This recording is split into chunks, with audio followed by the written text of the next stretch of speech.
Hello, math analysis students. In this video, we are going to learn about hyperbolas, which is a third type of conic section that we are studying. We have learned about circles, we have learned about ellipses, and now we are learning about hyperbolas.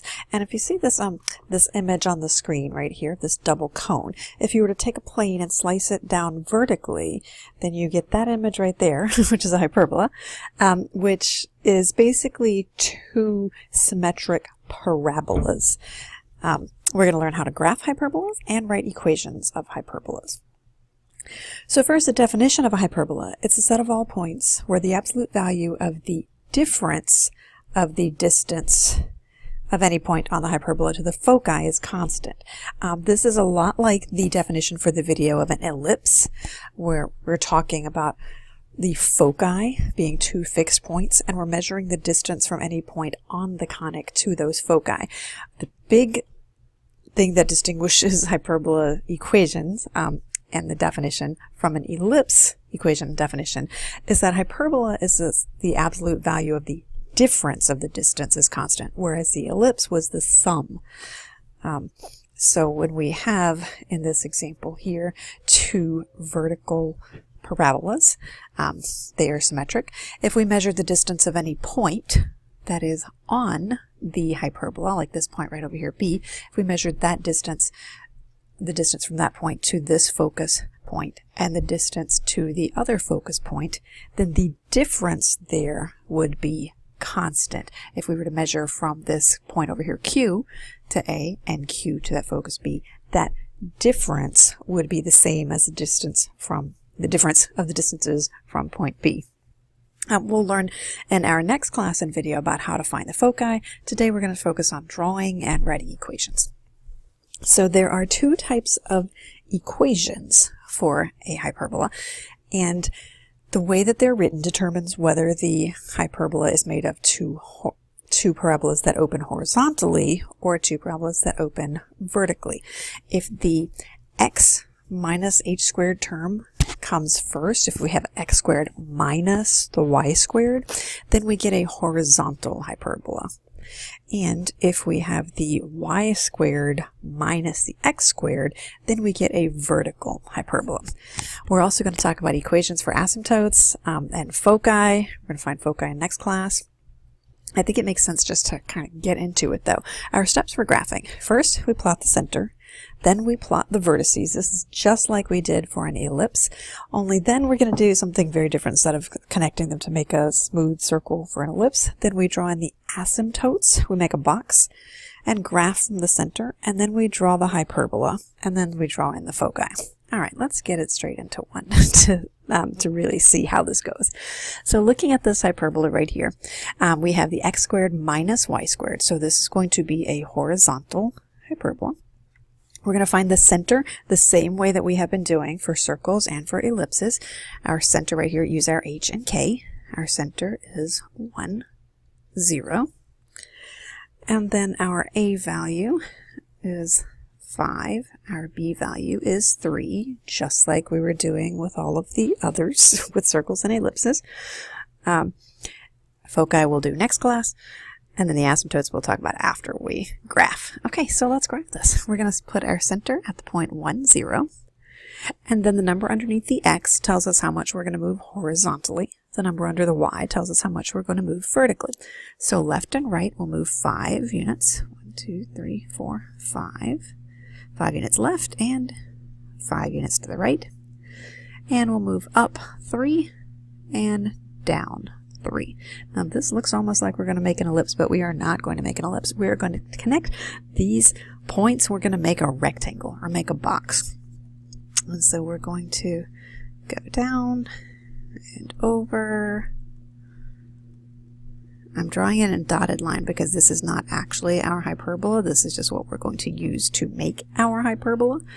And then these the diagonals of this rectangle will be the asymptotes for our parabolas. And so those, we want to talk about the slope is going to be our rise over our run, which in this case is 3 over 5. Notice from the center point up and over, that's 3 over 5. From this corner up and over, that's 3 over 5. So we could continue that some more. And then we draw in the asymptote. And we do the same thing for the other diagonal. Drawing the diagonal. Sorry, that's not very great right there, but okay. And then we're going to use the points right here of our box that we made and these diagonals that are our asymptotes to draw in our parabola. We are not being incredibly exact about this, but this is our vertex of our parabola, and it is going to approach this asymptote, and the same thing over here. Sometimes my drawings look better than others. You know, this one over here is looking a little bit rough. I'm going to try to smooth that out a little bit more. And there we have our graph of our hyperbola. And foci we'll do next class. Our equations of the asymptotes. Our equations of the asymptotes are written as y minus k equals plus or minus b over a times x minus h. Now this is going to be the point slope form, not the y-intercept. So that will be y minus 0, or just y, equals plus or minus. Remember that since slope is rise over run, the easier way to remember that is rise is what's underneath our y term, our a. Then that value will be 3. And for the number that's underneath our x term, that represents our run, it's 5 times x minus 1. And that's our equation.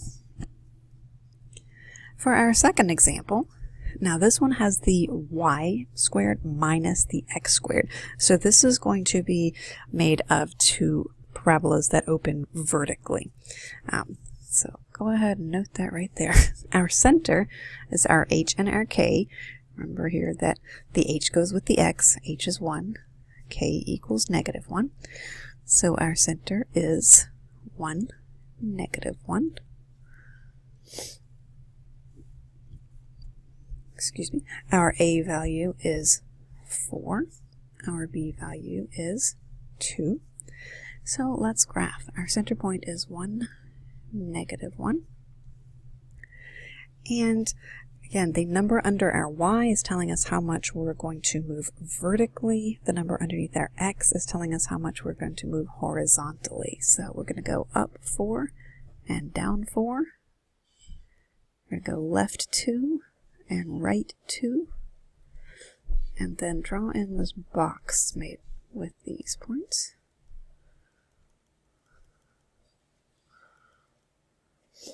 We'll draw the diagonals of this box. This rectangle.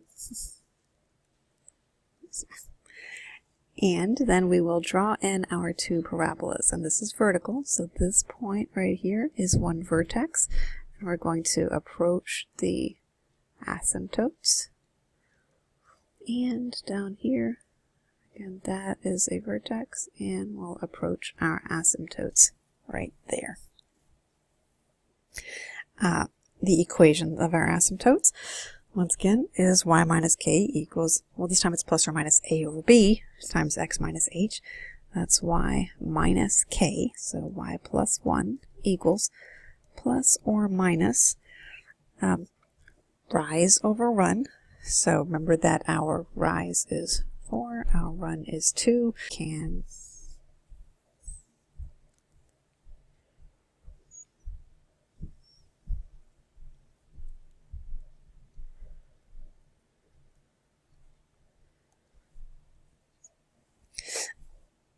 Okay, so plus or minus 4 over 2, well, 4 over 2 simplifies to just 2, times x minus 1.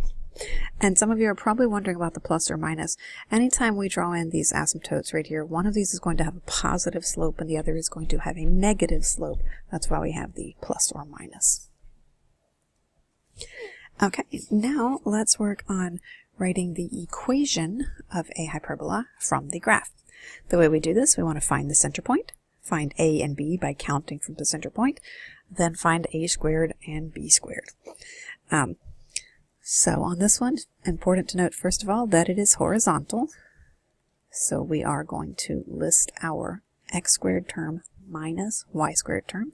Our center is at the origin, it is 0, 0.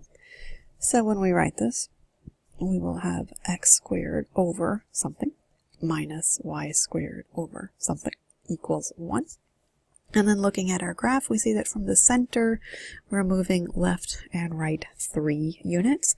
So since our a is 3, then our a squared will be 9.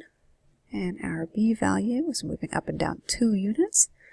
And our b squared is 4.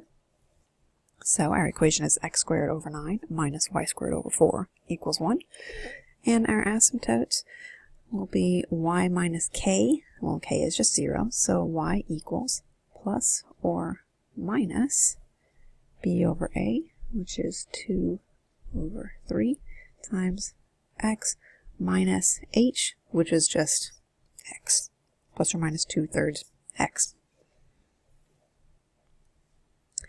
For this next hyperbola, this one is made of 2 parabolas that open vertically. So when we write this, we're going to have y squared minus x squared. Our center here is at the point, let's see, there's our origin. Looks like it's at -3, 2. And this box, this rectangle looks like a square. It looks like our a value is 2 and our b value is 2. And that's okay for us to have those numbers being the same on a hyperbola. On an ellipse, we would not have that, because if your a and your b values are the same on an ellipse, then what you really have is a circle. But on a hyperbola, we can't have that. So since it's vertical, we're going to have our y term first, and then minus our x squared term. Let's put our center in right here and make sure to put the x coordinate with the x. That's an x plus 3. Our y coordinate with the y. That's a y minus 2. We're going up and down 2 units. 4. And left and right 2 units. So another 4. There's our equation. For our asymptotes, y minus k, that's y minus 2, equals plus or minus, well, that's going to be 2 over 2 plus or minus 1 times x minus h plus 3. And of course, plus or minus 1, you don't have to write the 1. You could just write plus or minus right there. All right, we're going to do 2 problems right here where we practice writing in standard form. We're going to complete the square just like we did with circles, just like we did with ellipses. Our key difference here, though, is that we have to pay special attention to our minus sign. So first, let's get our x's together. 4x squared plus 32x. Get our y's together. Minus y squared plus 6y. And move that constant over to the other side. It's going to become a negative 39. Okay, so we're going to pull out the numerical GCF. For the x's, we have 4. We'll pull that out. We'll have x squared plus 8x plus blank. We're going to have to complete the square. Now right here with our y's, we want this to be a positive y squared, but it's minus y squared, so we're going to have to factor out that negative 1. That will leave us with a positive y squared. And then when we factor out a negative, that's going to change the sign right here. This 6y that's positive is going to become minus 6y. And you can check to make sure when you distribute negative 1 times y squared does give you that negative y squared, and negative 1 times negative 6y gives us that positive 6y up there. Okay, we're going to have to complete the square, so we'll leave a blank for adding something. We have negative 39. We're going to have to add something when we complete the square for x, and add something when we complete the square for y. So let's complete the square. We take half of this x term right here. Half of that 8 is a positive 4, and 4 squared makes 16. But remember, because of this 4 out here, we're not really just adding 16. We're really adding 4 times 16. So we've really added 64 to this side. For our y's, when we complete the square, half of this negative 6y is negative 3.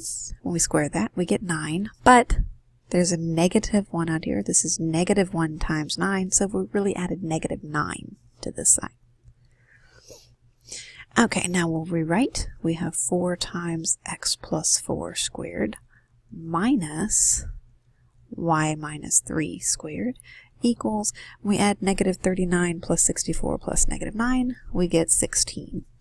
Then we will divide both sides by that constant, and then we'll simplify our fractions.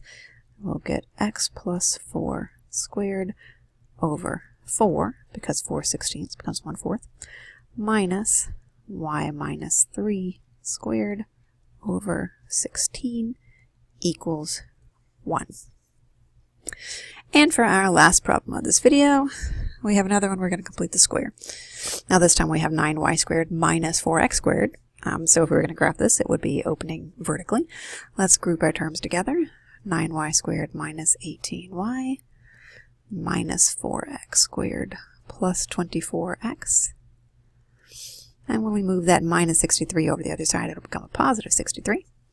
So let's factor out the appropriate number. We pull out a 9. We have y squared minus 2y plus blank when we complete the square. Now here we need to pull out a negative 4.